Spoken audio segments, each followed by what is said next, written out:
Well, good evening, everyone. I'm Mark Hudson. I'm Executive Director of Tudor Place, and it's my pleasure to welcome you to our September lecture in our 2022 Landmark Lecture Series. We're really pleased to welcome many of you here on site, as well as everyone who's joining us virtually. Great to have you, whether you're here or joining us online. We'll begin this evening with our Indigenous Land Acknowledgement Statement. Tudor Place respectfully acknowledges the Nacotchtank, Anacostan, and Piscataway people on whose ancestral homelands Tudor Place Historic House and Garden sits. We also celebrate the vibrant Native communities who make their homes in the DC area today. So, despite knowing a great deal about the history of Tudor Place, we know very little about its construction in the early decades of the 19th century. We've long speculated that enslaved labor played a major role in the building of the home, but lacked details about many of these people. Plaster artisan Sam Collins is the only craftsperson we've identified. This evening, curator Rob DeHart will share with us the story of Sam Collins while considering how enslavers profited from the work of Black craftsmen. Rob DeHart has served as curator at Tudor Place since 2021. He received his MA in Public History from Middle Tennessee State University and worked at historic sites in Tennessee. Prior to his arrival here at Tudor Place, Rob served as history curator at the Tennessee State Museum in Nashville, where he oversaw numerous award-winning exhibitions and programs. So please join me in welcoming Rob DeHart.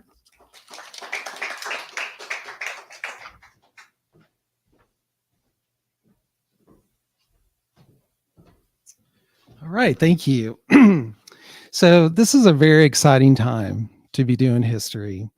Never have so many people and so many resources been put into uncovering and interpreting the people who led extraordinary lives, yet have often been overlooked in our national narratives.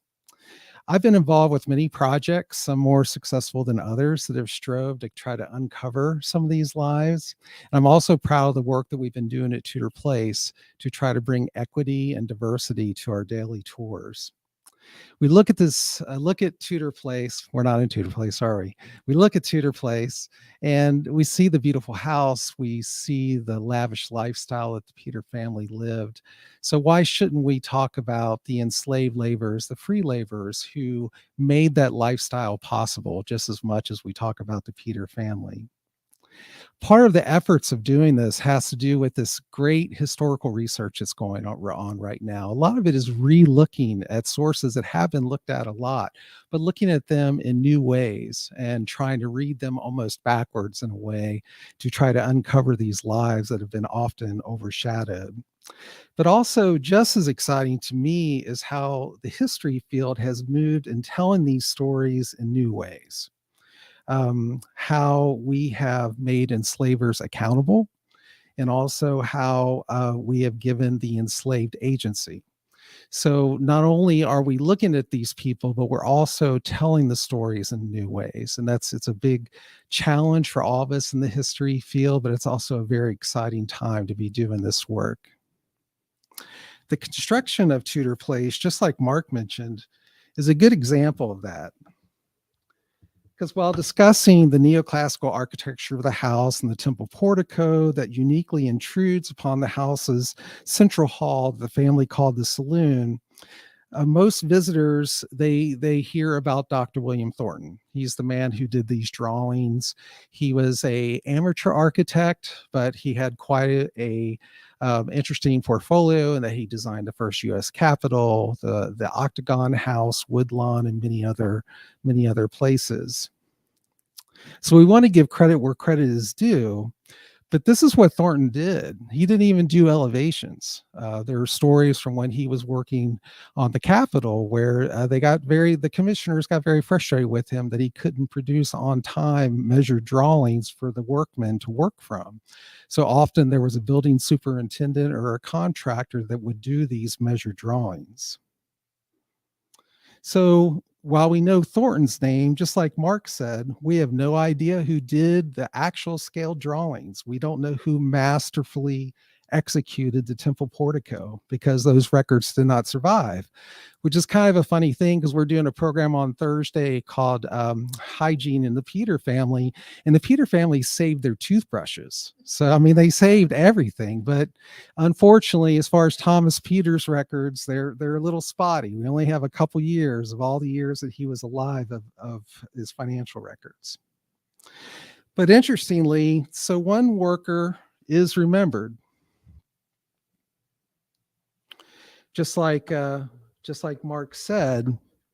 They remembered and accounted for Samuel Collins, a plasterer, not a carpenter, not a mason, just a humble plasterer of all the people that they remembered that worked on this house. Armistead Peter III wrote in his book in 1969, quote, "According to my great-grandmother, who was Britannia Kinnan Peter, the second owner of Tudor Place, when the frieze was done for this room, made for this room, which is the drawing room, it was cast in the conservatory and was put up by a colored man named Collins, who was considered a very, very fine workman." Now, there may be a reason or a good explanation for why they remembered Samuel Collins above all these other people that worked on the house. Because before he obtained his freedom, he was enslaved by a Georgetown lumber dealer named John Pickrell. Pickrell definitely knew Thomas Peter. Pickrell was a witness on Thomas Peter's will. For all we know, Pickrell may have sold some of the lumber that went into this house. We certainly know that he provided for a fee his enslaved plaster to do work on the house. And after the Civil War, when we have better records, financial records of what was being done at Tudor Place, Britannia Kinnan Peter, the second owner, she hired Samuel Collins' son, who was also named Samuel, to do some work at Tudor Place, including whitewashing, which was a term sometimes used for plastering when it was a fairly simple job, not the kind of detailed work that we see in the drawing room of Tudor Place. So tonight we're going to uncover the story of Samuel Collins, plaster, and his family. But before we do, let's start with the use of enslaved and free Black labor in DC during this period, because it sets the stage for the life that Samuel was born into and what he had to live. And it shows how people like Samuel Collins were exploited by their enslavers, but also the system had the unintended result of empowering skilled artisans like Collins, contributing to the building of DC's Black community.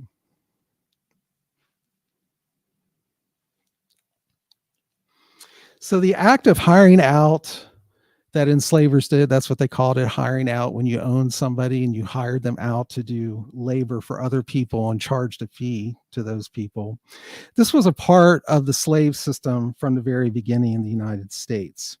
A really great example for DC is the building of the Capitol and the White House, which I'm sure many of you are familiar with from this book. Because it was a federal project, those records are in the National Archives, the pay records. And as you can imagine, with any federal project, there's lots of documentation, there's lots of letters.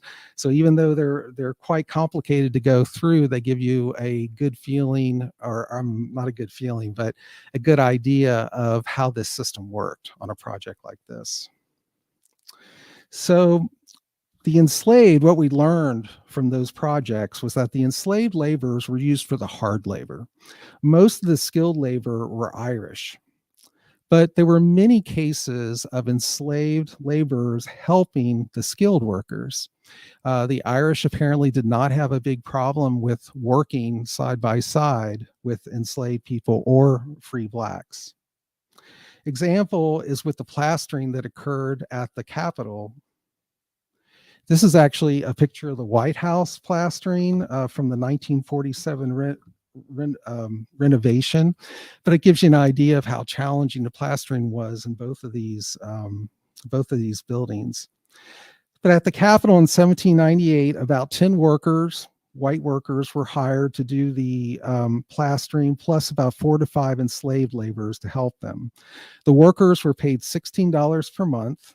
For each enslaved person, their owners were paid $15 quarterly for their for their labor.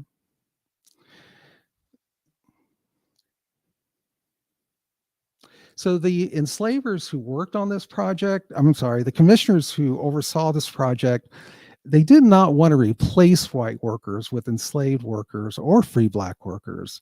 Rather, this was a way to keep the wages of white workers low. It made a project overall less expensive because they didn't have to worry about having so many white hands available for times when the weather was bad or there was something that had to be done where you didn't want white workers standing around being paid for not really doing anything.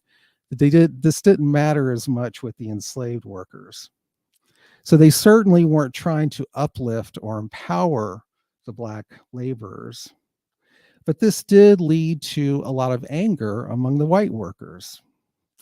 But unfortunately, rather than take it out on the contractors and the people that were making these decisions, often it was the black communities in the cities that were the target.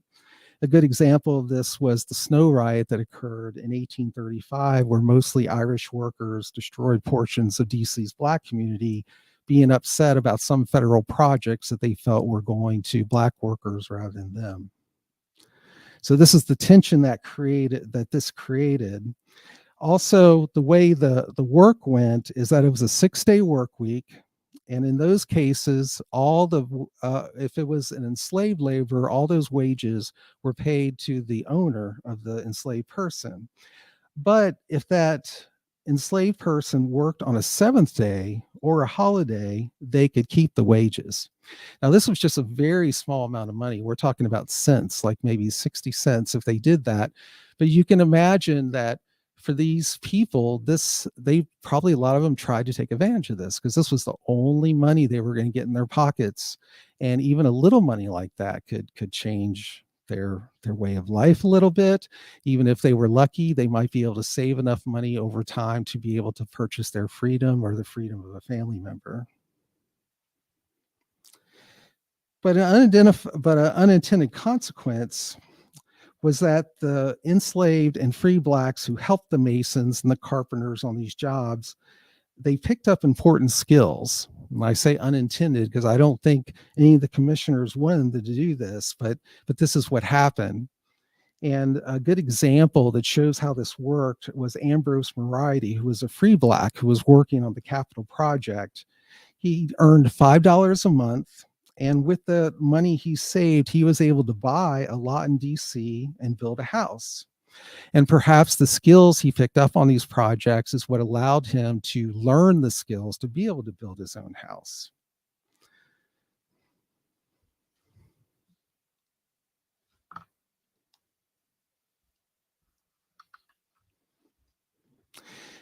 Also have to realize that for enslavers, having skilled enslaved labor was both a benefit and a curse. I mean, sure, it was great to have your laborers have these skills. They could do this work for you. You could rent them out to earn extra money. But it also made them more likely to run away because they had a skill. This is an ad from 1803 for an enslaved man named Isaac, a carpenter about 57 years old, and Moses, a lad about 15 years old in Maryland. And you could see this a lot in runaway ads from this period where there'll be a carpenter, or some could be a plaster, they might be a mason, they might be a blacksmith. If they have a skill, it makes them more likely to go somewhere else because they'll be able to be harbored by somebody, possibly. We see this also in 1798 when George Washington made a contract for building a house near the Capitol, and he was using William Thornton as a mediator between him and the contractor. Initially, George Washington wanted to save money on this structure by using his own enslaved laborers who were skilled. But in the end, he worried too much about who would oversee them. He was worried that being here in DC, far away from his plantations, not knowing who would be supervising them, that this would give them a chance to get away. And it's when you hear stories like this, it kind of blows holes into that old notion of the good slave owner versus the bad slave owner, because these slaveholders, even like George Washington, they knew that given the choice, the people that they were enslaving would leave. So they always wanted to keep a close eye on them. So this is a big federal project, but this went on in many small ways as well. This is people would just lease out people that they owned to. This happened a lot of times, like let's say there was a farmer who did not own enslaved people, but it was harvest time, so they might lease an enslaved person from a larger plantation to help them to get in a crop. And this is an example from Tudor Place where in 1852 Britannia Kinnan Peter leased to her brother George Washington Peter a servant named Anthony for $30. And you can kind of see here how Britannia was like, I'm not going to loan my enslaved man to my brother. He's going to have to pay me for that. And I'm sure that's the way a lot of these people were.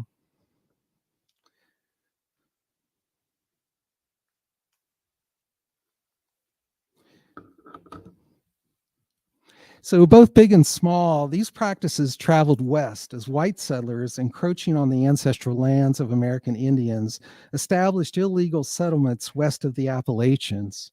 In Nashville, Tennessee, like Mark mentioned, I've spent most of my career. The state of Tennessee leased enslaved laborers to dig the foundation for the state capitol, which was finally finished in the 1850s and was designed by William Strickland. Also in Nashville, interestingly, the city, they had a project in 1831 to replace all the wooden water pipes in the city with cast iron pipes. So rather than leasing enslaved labor, they purchased 12 slaves. The city did. For 2 years, these 12 slaves worked on this project.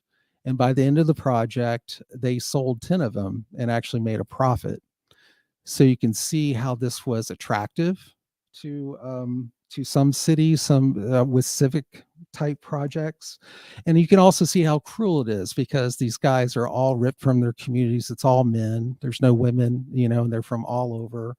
And they have to stay there 2 years and then they go someplace else and they're ripped out of whatever community they had even been able to establish where they were. And one last thing about this is that when you think how these enslaved laborers were used, you also clearly see the fallacy in an argument that's often used with it's kind of like lost cause arguments that 1/3 of Confederates owned slaves, so therefore the Civil War was not about slavery. But then when you think about all these projects that are going on throughout the South using enslaved labor, you realize they were all invested in it. It didn't matter if they physically owned an enslaved person or not. If they drank the water, if they went to the Capitol, if they went to the courthouse, if they used the roads, they were using things that were built with enslaved labor. So they were all invested in it, and one reason why the Civil War happens as it does. So this is the world that Samuel Collins is born into.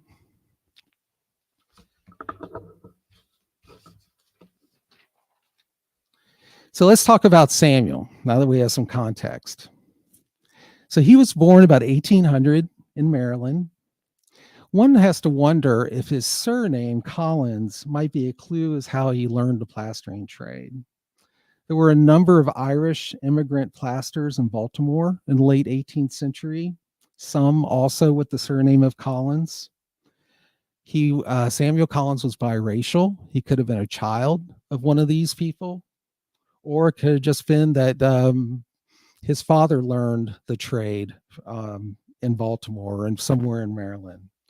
But anyway, we're just speculating there. What we do know is that by 1820, he shows up on the census in the house of John Pickrell in Georgetown. And if he worked here at Tudor Place, then he was here then by at least 1816. Now, John Pickrell, his owner, he was also probably an Irish immigrant. Although there are some conflicting records that he may also have been born in Montgomery County. He was documented as buying his first property in Georgetown in 1807. He owned warehouses near the river and had a very lucrative lumber business. And you can see from this Marine Journal, it's showing you a list of ships that are coming into the port of Georgetown. This is in 1843. And the last one is the schooner Lucretia Wade in Eastport with plaster, lays, etc. for E and JF Pickrell. So he's obviously very much into the plastering business as well, although that's not actually mentioned about him. He was, I would say, kind of what you would think of as a modern day real estate developer. He bought property, built houses, or he bought houses and he flipped them. So as well as having his lumber business and these other businesses, he was doing this kind of property building.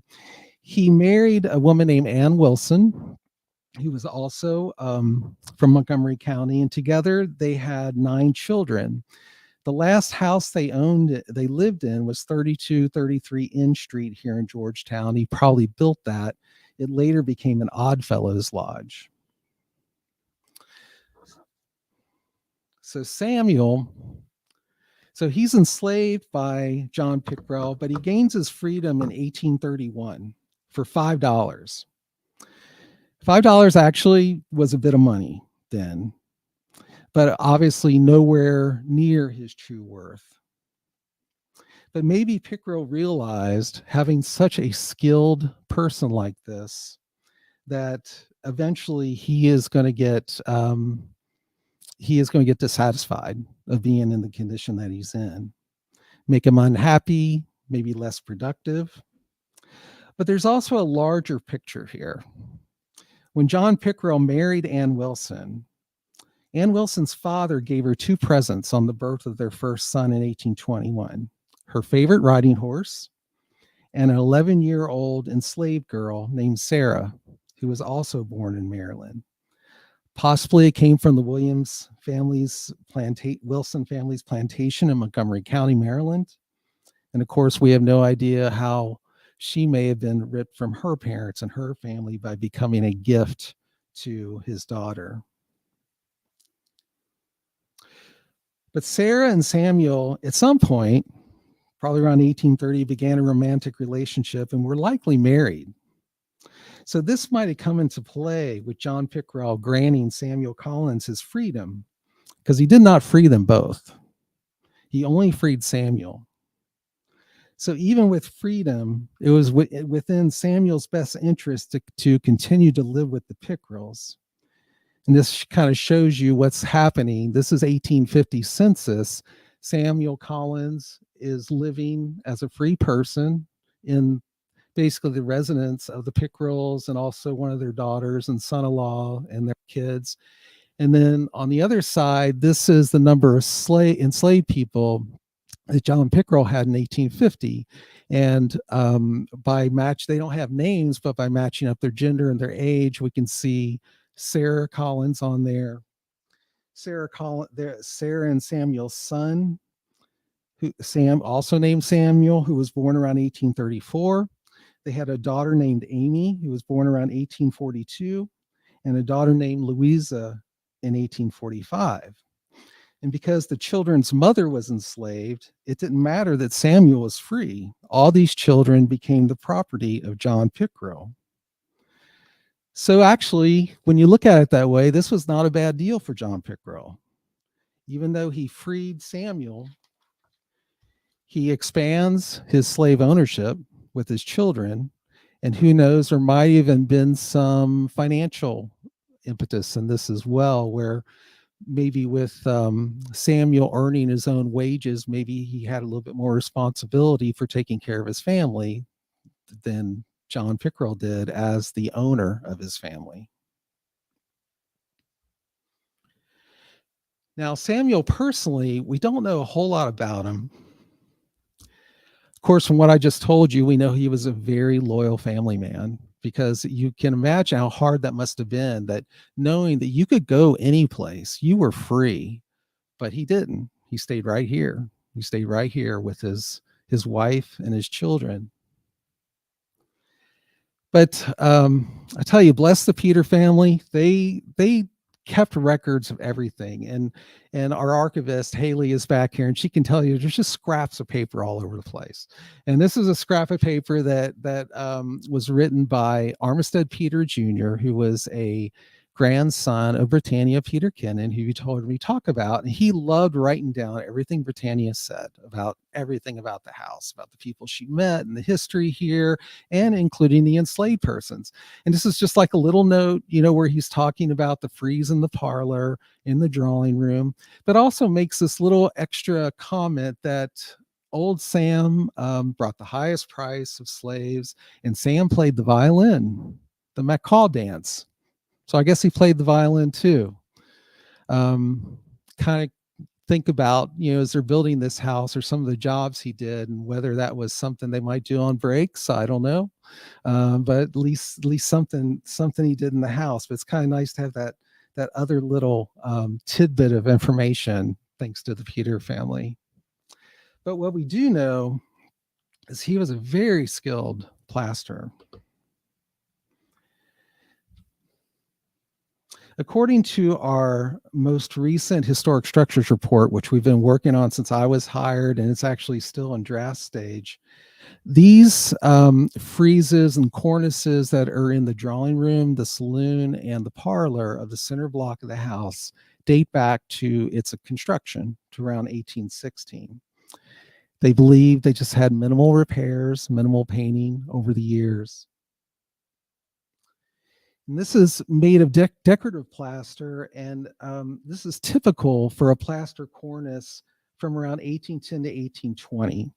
It's kind of compressed vertically, and notice how it sort of rolls out onto the ceiling with these different elements. And it includes both run-in-place moldings and bench cast elements. I had to call our historic structures report people to explain to me exactly what they were talking about. And they told me, because I want to make sure I am not an expert on anything handy. So don't talk to me about restoring your plaster or anything like that. I have no idea. I can only say that I admire and I appreciate it. And I've been trying to learn about it from these gentlemen. So this image shows how a run-in-place molding is achieved. This is from Stratford Hall. So basically there would be wood lathing put onto whatever the walls were, the joists, that would kind of have the form of what you want with the plaster. Then they would take first you would have to build scaffolding. They're 15-foot ceilings. So doing this kind of thing, you can't just have a ladder and do it and then get down and do it again. You would have because you have to go all the way around the room and keep doing it like that. But you basically would have a template of the cornice profile, and then you would make repeated runs, just like you're seeing them here, and constantly putting plaster and mud on it to try to fill up the space that you're putting on the lathe. And doing this repeatedly, you would eventually get the type of shapes that you would want. So for the bench cast elements, those are the pieces that were applied later to what is run on the walls. Britannia had recalled, or she had heard, that the conservatory was used as a casting room, which makes good sense because for plaster, they would have to boil the plaster of Paris, add sand, add water. The conservatory, it has a brick floor, it's not carpeted. And then you could just go right outside through this window and this little door. So that'd be a way to get in and out if you were boiling plaster and bringing it in and pour into the cast. And these are some examples of casts. They're molds, wooden molds.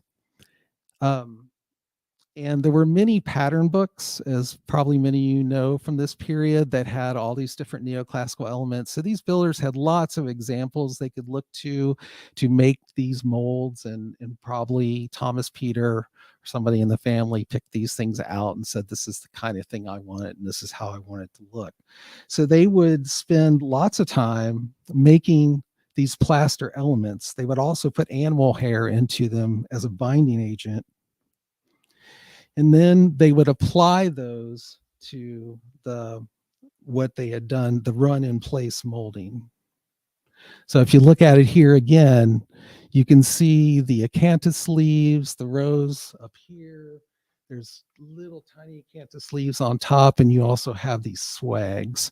And these are all things that were cast in the conservatory. They may have put little nails behind each one of these to kind of to hang it on, but then use plaster to adhere it to the wall.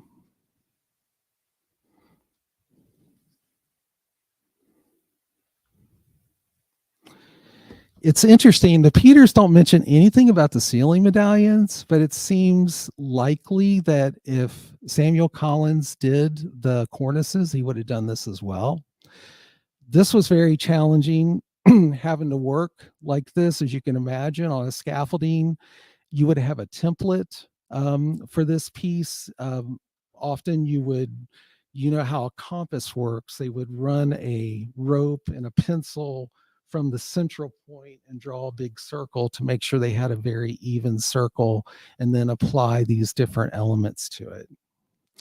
We don't know exactly how tall Samuel Collins was, but fortunately, and I'll show you in a little bit, when his son was emancipated, his son was 6'2", and his wife was like 5'3". So the son did not get it from his mother. So maybe possibly Samuel Collins was a very tall guy, and that would kind of make sense for doing this kind of work. It'd be a lot easier to do if you had some stature.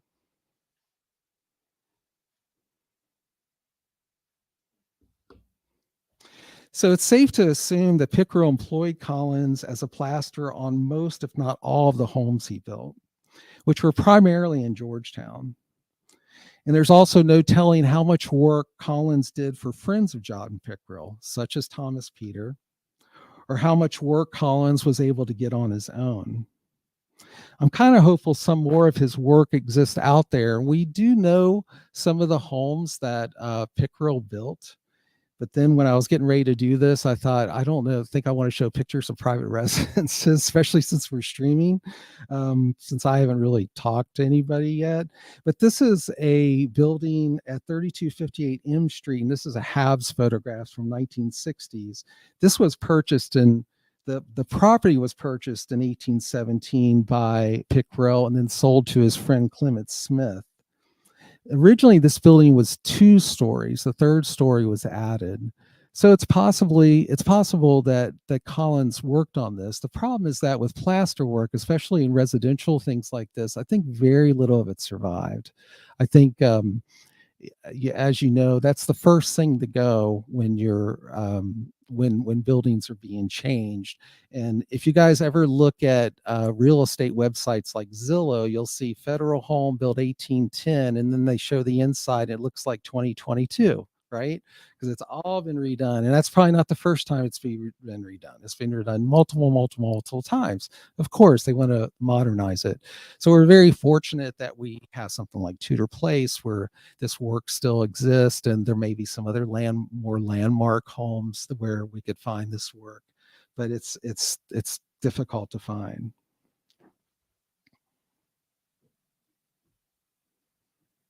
So John Pickrell, he died in 1851 and left all his property to his wife Anne. On the 1860 census, Samuel Collins is still living at the Pickrell residence on N Street, along with his family who were still enslaved. But then in 1862, Anne took advantage of the DC Compensated Emancipation Act and freed her remaining enslaved persons. Have to wonder how wonderful it must have felt to finally, after all those years, to finally having your family out of bondage. But Samuel Collins is not on the 1870 census. So he died sometime between 1860 and 1870. We're not 100% sure how much of this he was able to enjoy. But this is his son, his 2 daughters, and his wife is at the top.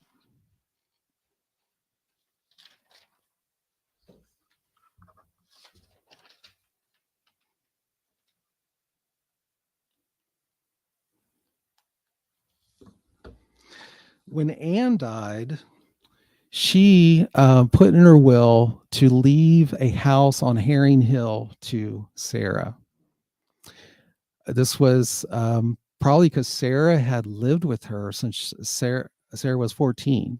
So, and recognizing that Sarah's a widow with 3 kids. Of course, now the kids are adults, they are adults, but still, it was leaving her without a place to live. So she put in her will to give Sarah a home, and it was a home that her husband had left her. It was on Montgomery Street, which by the 1890s was called 28th Street. Herring Hill was the central point of the Black community in Georgetown. There were Black-owned businesses that lined the streets, along with other Black institutions. And it appears that Samuel and Sarah's son, Samuel Collins, continued living in this home, maybe all the way up till 1900. And at least from the records we have at Tudor Place, we also know that Samuel Collins, the junior, was an in-demand plaster, just like his father, following in his dad's trade. So Samuel Collins' story is significant because here's a Black man. He's born in slavery. He's able to buy his freedom, raise a family, and this family continues to prosper in Georgetown. He provided his son with a trade, and they're in a neighborhood which helped to shield them from the discrimination they would face in other parts of the city. I think another part of this project for us, which we've been doing with some of the other some of the other histories of the enslaved people at Tudor Place, is to try to find descendants.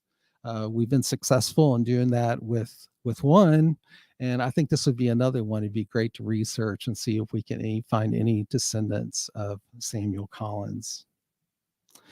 And we know that there were many other Samuel Collins out there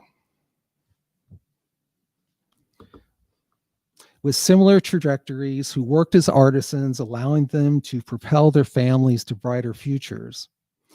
I'm really, honestly, very excited about all the work that's being done. I see it all the time of the people trying to uncover these stories.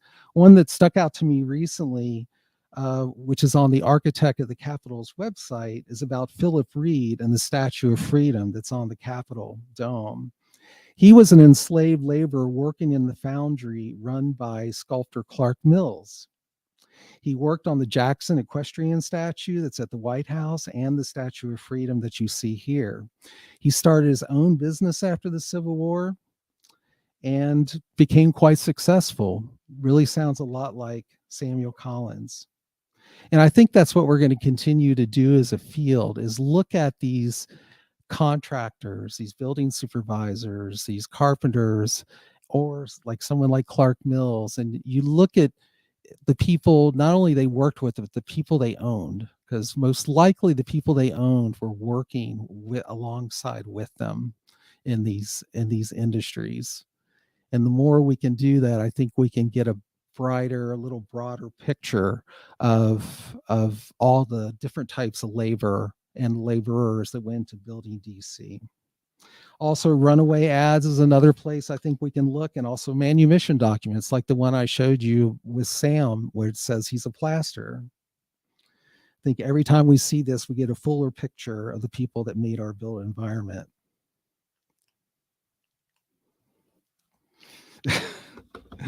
But fortunately for us, the Peter family did not let Samuel Collins slip into obscurity. We can admire his work at Tudor Place and hope that we can find other examples elsewhere. Thank you, and I'll take some questions.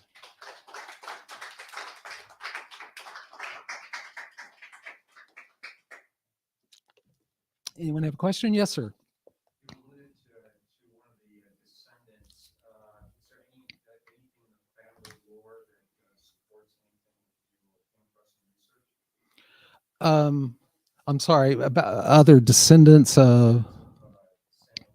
Oh, no. So the question is, have we found anything in our research more about the descendants of Samuel Collins? A lot of that, I tell you, the internet, I mean, we can do a lot of that on Ancestry. So no, I don't have anything from the family, but what we've done is try to follow and which is difficult, but you try to find the enslaved person once we get past the Civil War and start to see their children and their ages, and then try to just follow that forward as far as you can go. Of course, the censuses only go to 1850, but in our case, I'm sorry, 1950. But what happened with us is we were following a trail for John Luckett, who was a man who was employed here as a gardener. He was enslaved first, and then he was a gardener. And there happened to be one of his descendants who was also searching for information on John Luckett. And we like matched up on ancestry.com. And through that, we were able to connect, and he's learned a lot from us. It was so awesome. We have all these photos of his ancestor that he didn't know anything about, never even seen, and we learned stuff from his family. And so those are the kind of things that we're trying to do now. We're trying to get the people that have so long been kind of overshadowed, ignored, not always ignored, but just not told a lot about, to be able to get their descendants involved with the interpretation. It just makes it feel like a more equitable interpretation for everybody. So not yet, but I'm hoping we can find something. Sure. Any others? Yes. Did John Luckett's descendant do anything with the Capitol Hill Historical Society oral history? I don't think so. Did John Luckett do anything, or John Luckett's descendant do anything with the Capitol Hill Historical Society? I don't think so yet. That's a good question. We've just opened that relationship, and I think in our next newsletter, there's going to be a little article with him. We're going to talk to him some more about the way he was discovering his ancestors. And I'm hoping to, if he wants to, just advise on different projects. I think that's the best thing we can do. It's like, if we're doing a program where we're interpreting John Luckett, I would like to have them be involved if they want to. Any others? Okay. Sure. Yeah.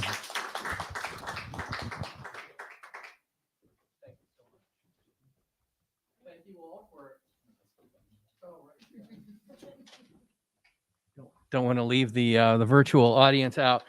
Thank you all for joining us this evening. Rob, thank you for sharing your research and all of your thoughts on this. We want to encourage everyone to come to some of our upcoming events. Our next landmark lecture will be October 18th. This will be an interesting one with Professor Emeritus Greg Smith from the Savannah College of Art and Design, who's going to help us understand what Georgetown sounded like in 1864. He was part of the sound team that created the soundtrack for the Spielberg film Lincoln, and he'll talk about the challenges that are associated with recreating the sounds of our city during the Civil War. So kind of an interesting perspective on this. So again, that's on Tuesday, October 18th at 6:30 p.m. And as we are this evening, we'll be sharing it both live here in the space as well as a virtual experience. So you can go to our website to learn more about this program and to register as well. We also want to invite you to come back on Thursday evening at 6:30 p.m. We'll be examining, as Rob said, the hygiene history of the Peter household here at Tudor Place, one of our Tudor Nights programs. As Rob mentioned, the Peter family saved their toothbrushes, so you'll get to see some items like that. You'll discover how cleanliness has changed over 200 years using these objects from our Tudor Place collection. After having that experience in the main house, then come over here to the Dower House for cocktails and hors d'oeuvres. So this event is free for Tudor Place members, but it is $25 if you're a non-member. So that's a great reason to become a member of Tudor Place. And Jessica, our development manager who handles our membership programs, will be very angry with me if I didn't mention membership. So on your way out, I invite you to pick up one of our membership brochures. It comes with a lot of great benefits, not only programs like this. You get our newsletter that Rob referenced, discounts in the shop. But I think most importantly, it's a way that you can express your support for what we're doing here at Tudor Place, preserving this historic site, telling these incredible stories of of the Peter family, as well as the enslaved and free people who served here. And so that's a way that you can support us as well. So on your way out, I hope that you will also pick up one of our landmark lecture brochures. We have 2 more lectures this year, as I mentioned, one in October, another in November. So we invite you to come back and have that experience with us. Thank you again for joining us. Thank you all of you who are joining us online. Have a safe drive home. Same to all of you as well. And we'll see you again soon. Thanks.